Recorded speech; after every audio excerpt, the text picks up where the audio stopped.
Jay here, Stretford, Paddock. That's Joe Smith. Well, it was an absolute another mesmerising performance by Manchester United. Another great away day for the Reds. And we keep marching on up the table as always.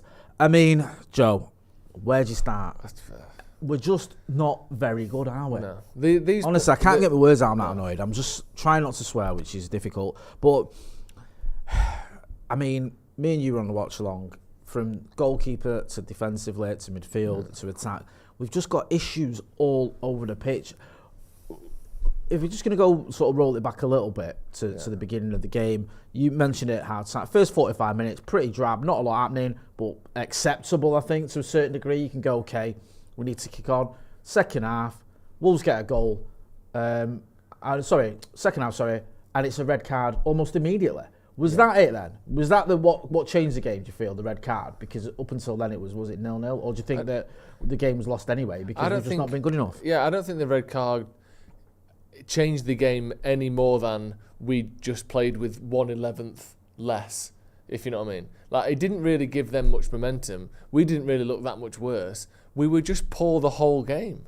Like, not having that extra player in Bruno hurt us, but only like I said, by the percentage of the number of players that we have. It didn't cause us to be bad all of us. We were always bad. We didn't make any chance in the first half. We didn't challenge the goalkeeper. It allowed them a little bit more space in certain areas, which in turn led to the goals. But it didn't make more of a difference than just losing Bruno would make. Like, it was embarrassing how bad we were today, and I'm really worried actually about how bad we are, because we are in relegation form. We are 5 points ahead of Everton, and they've got a game in hand on us, and they are fighting to stay in the fucking division. It's not October. We're not 6 games in. We're heading toward the new year in a relegation battle, and it is a relegation battle because we're not fighting for anything else. We're not fighting for Europe. We're not fighting for the Champions League. We're fighting to stay in the fucking Premier League. This cannot continue, and it really can't continue. And I know that obviously, and I'm not blaming Amrin for this. I don't think he's doing anything wrong at the minute. I think he's setting the team up better. I think he's given us a bit of shape, a bit of style. I think we're seeing ways to create chances in the final third. But we can't just lose every week between now and the end of the season. That cannot be allowed to happen. They have to buy someone in January. They have to do something to turn this around. Because I'm not joking, Amrin won't last for the rest of the season if this is what it is. If this is just how we are between now and the end of the year, Amrin will not last. And I wouldn't sack him, and I don't blame him, but you can't just fucking lose every week. We've won 2 of the 6 games, or 2 of the 8 games, whatever it is, since he arrived in the Premier League. That cannot carry on. We can't give away 1 goal from a set piece every single game, no matter what. We are starting games a goal down because we concede a bag of shit from a set piece every week. 2 times in 1 week we've conceded goals straight from corners.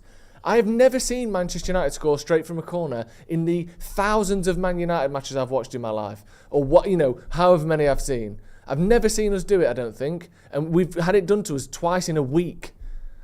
No. What the fuck is going on? You make a lot of good points there. Get involved in the chat in the comments. Hit that like button. I will get to some of the super chats in a minute. I think you're right, and I agree with you. And I said it during the watch along. And I said, look, me or you, we would never, blame the manager. You look at the manager, you look at what he's inherited, you look at the players and the performances they're putting in, you look at the way Onana's conceded that goal, you look at Bruno Fernandez's red card.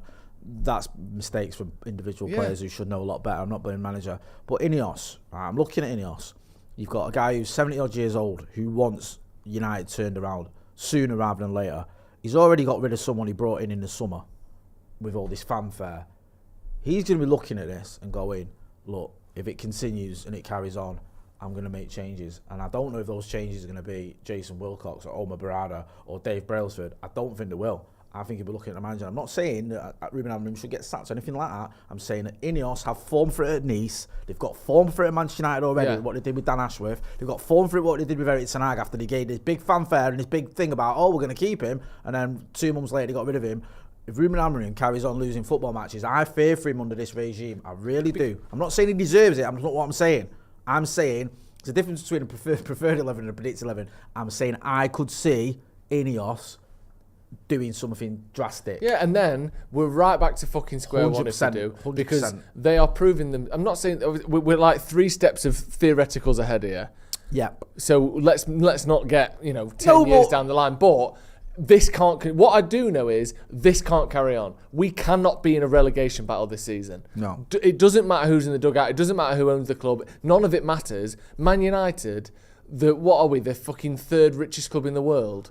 We cannot be in a relegation battle. No. So something has to change. And like I said, whether that's going mad and getting Gyökeres in January to try and galvanise this team to do something different, whether that's, I don't even know what it is, just a bit of luck going our way and maybe we get a result against Newcastle and somehow we beat Liverpool, or we get past Arsenal in the Cup and things start moving in our favour.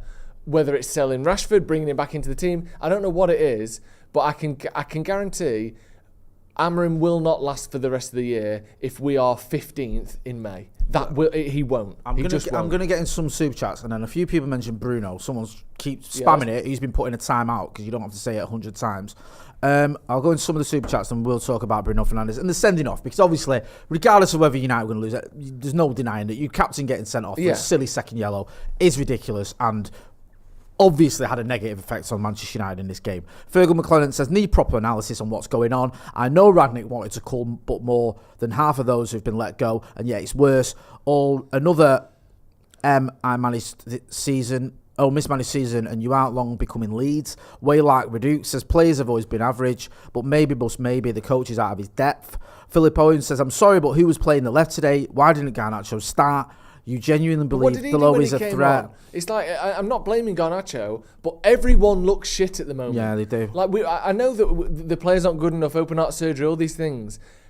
And yeah, we need to get rid of loads of players. But most of these players have finished top 4 for Man United. Yeah. Most of them did it 2 years ago. We finished 3rd under Erik ten Hag. 3rd.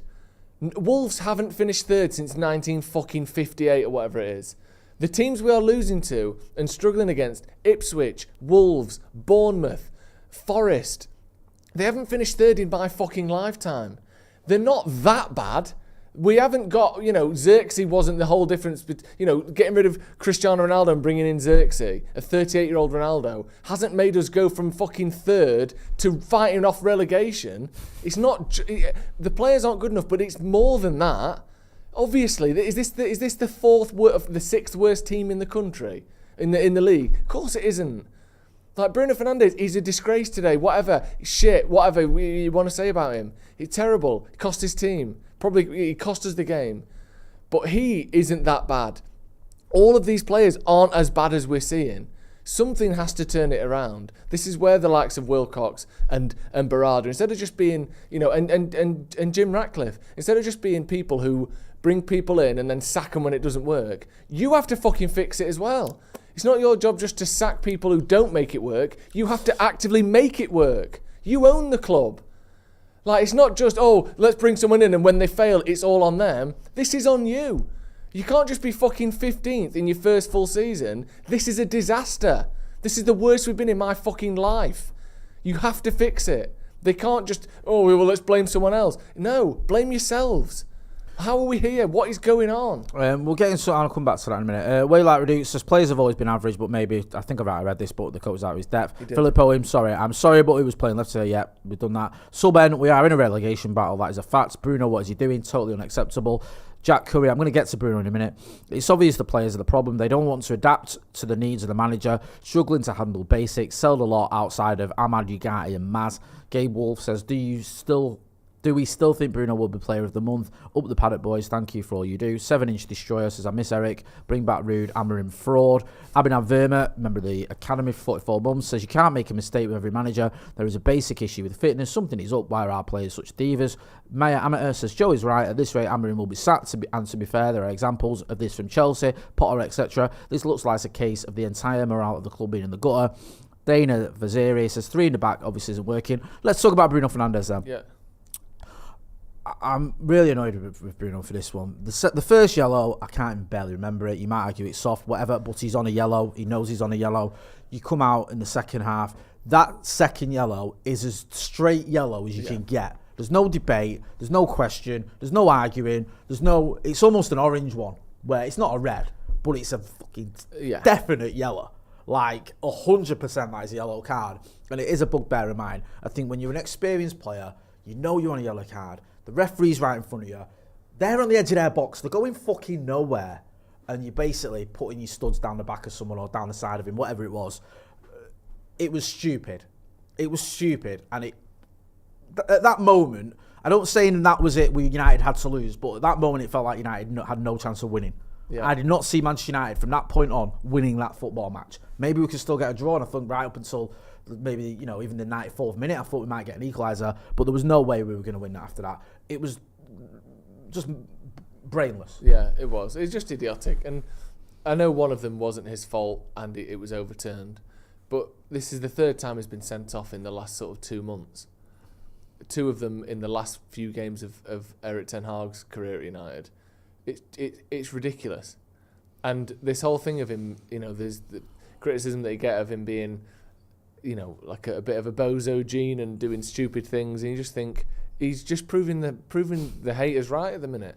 And like, you're the captain of the club. We're in the worst form we've been in, the worst start to a league season we've had since the Premier League started, and you're the one who's getting sent off 3 times in 2 months.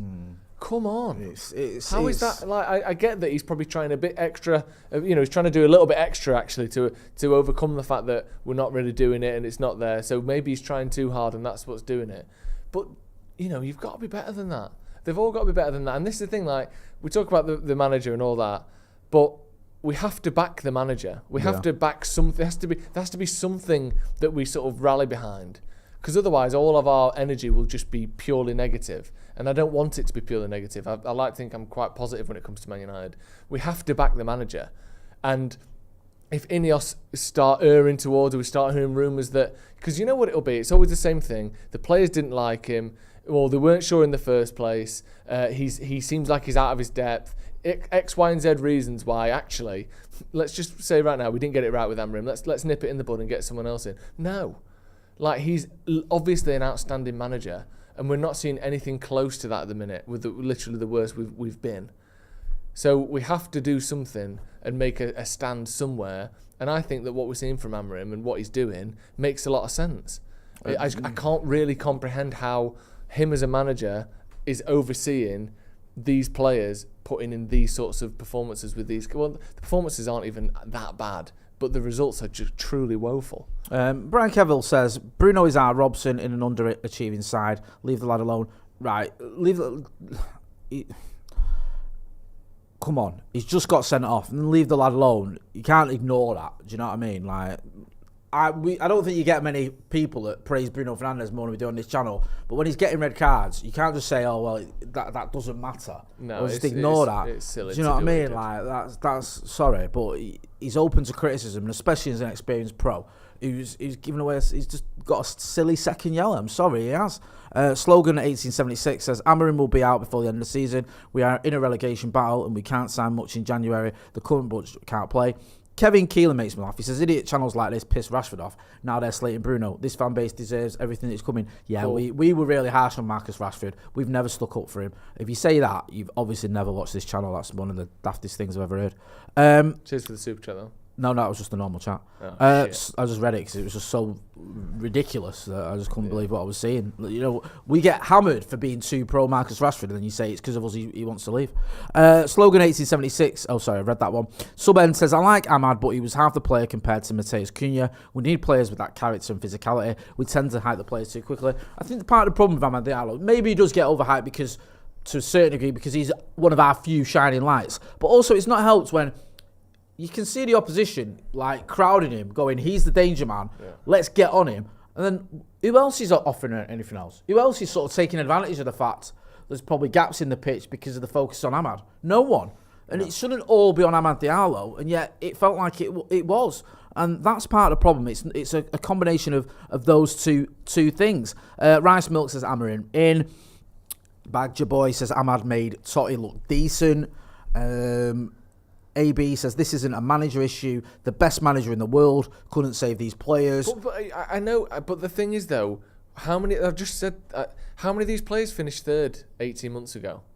Most of them did. I know there's some differences. You've got Mazraoui and Yoro and Xerxes, but most of them were here when we finished third. So something like fundamental has gone wrong here, hasn't it? Yeah. There's an alignment of whether it's just the feeling of the club with the things that INEOS are doing and cutting staff and all the kind of negativity that's sort of rebuilding again, whether it's the approach with the likes of Sancho and Rashford and what we've seen in the last sort of 12 months on that front, certain players aging a little bit. But like this whole thing of like these players, or what do you expect with these players? Ten Hag finished third with these players. So it's not just obviously the players are letting him down now. I'm not saying it's the manager's fault, but like it's not just all of these players are utterly terrible. What do you expect? Something worse than that is going on. Yeah. If we literally had the 70 or the 14th worst team in the league, or 14th best team in the league, then I could get it. But we clearly don't. No, that obviously isn't the case. So it's more than the sum of how shit we are. What's going on now? And I don't have the answers. And by the looks of it, no one at Man United does either, because they can't stop this bizarre slide that we're on. Where yes, we're not great, but we've got a better team than Fulham, than fucking Bournemouth, than Wolves. Like all these teams are either beating us or above us in the league.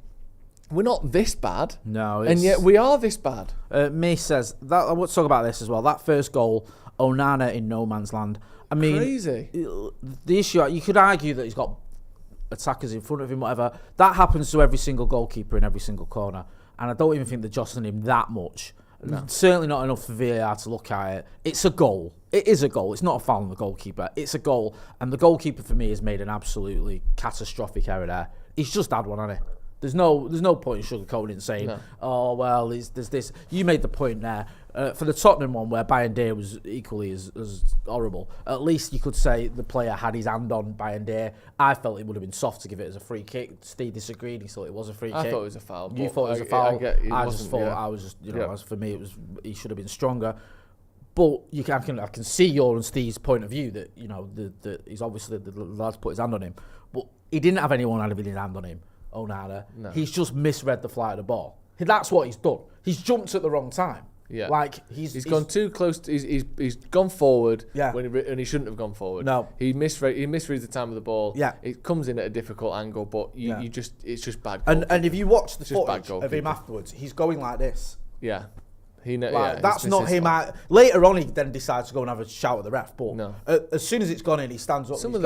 And that's the sign of someone who's made a mistake. That's the old Fred thing, isn't it? Oh, sorry, it's on me. So, I mean, it worries me. It really does, because if I'm hammering him, I'm looking at him going, who can I rely on at the minute? No. Who can I? Sean Dawes says, stop playing three at the back and accept what we have. Jesus Christ says, top four, 3 finals, 2 trophies with this team. Eric Ten Hag is a genius. Grumpy Gamer HD says, Bruno is petulant, and when he starts throwing his arms around in a childish tantrum, or throwing his arms in a childish tantrum, the rest of the team's heads drops. No plan, no guts, no idea. Sergio Lopez, Amarim, I will continue with my idea until the end. Fucking, we're already talking about the end. Sahaj Shetty, we are playing a system alien to most of these players who were failing in a familiar system earlier. Think rationally, keeping emotions aside. These results are expected. It's the hope that kills. Jesus Christ, as jokes aside, we need to back Amarim. It's clearly not the manager. Eric Ten Hag made the mistake of being pragmatic, bear the pain, and stick to principles. I agree with both of those things. We've got a team that's probably the 6th or 7th best in the league. Yeah. And they're playing a system they've never played before. It is hard to do that. But some of the mistakes that we're seeing, like Onana letting the ball in there, is nothing to do with 3 at the back. That's just absurd. Like, they're not suggesting it, but it's absurd that Onana did that.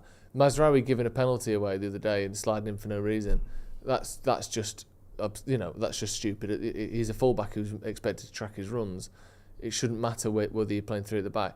If we were giving away a lot of space in the middle and or out wide in the wing areas, we couldn't quite work out whether it's the fullback or the centre back, I would get that a little bit more. I can't really put my finger on it. It has to just be this overall feeling of like we're not sure what to do, rather than specific things happening where you can blame the 3 at the back thing. It's just maybe just a general uncertainty about where should I be now, who should I pass to, and that's allowing gaps for the opposition. But Yeah, it's weird because you're right, but at the same time, I still don't see the 3-4-3 being to blame within individual goals, if you know what I mean. But it must be playing a part. I'd stick with it. I would definitely stick with it, for sure, I'd yeah. stick with it. Obviously, I'm not saying get rid of manager. Stick with this manager, stick with his tactics, Yeah. and get these fucking idiots to learn it and get it in their head that that's not going to change, he's not going to change, they need to adapt to it. They need to realise this is the system that Manchester United play. And also, that doesn't account for just individual stupid errors. No, exactly. 3-4-2-1 is not to blame for Andre Onana letting the ball go in from a corner. 3-4-2-1 is not to blame for Bruno Fernandez giving the most obvious yellow card when he's already on a booking right in front of the referee. 3-4-2-1 isn't to blame for players making stupid decisions when they're in front of goal. That's on them, and they need to fix that.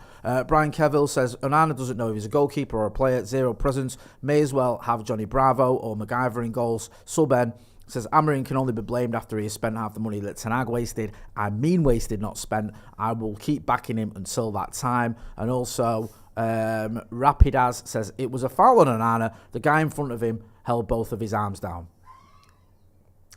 I didn't see it again. I didn't see that. I don't think any of that happened. I don't know if that's a joke or someone's just been on the Christmas brandy. Either way, we're going to leave it there. Thanks for that. Thank you for everyone who got involved in the chat and the comments. Going to be back later on. Going to have Andy say he's got some things to say about that. Don't you worry about that. His reaction shortly, plus Stephen Alson, plus me and Joe doing an analysis and all that jazz. So make sure you hit like, share, and subscribe. That's been Joe Smith. Go and check him out on the Sloppy Joe's podcast. You know where to find me, Jay Moyer. This has been the post-match review. Manchester United losing again. I nearly said at Fulham, at Wolves this time, innit? We'll lose to Fulham. Yeah, thanks for watching.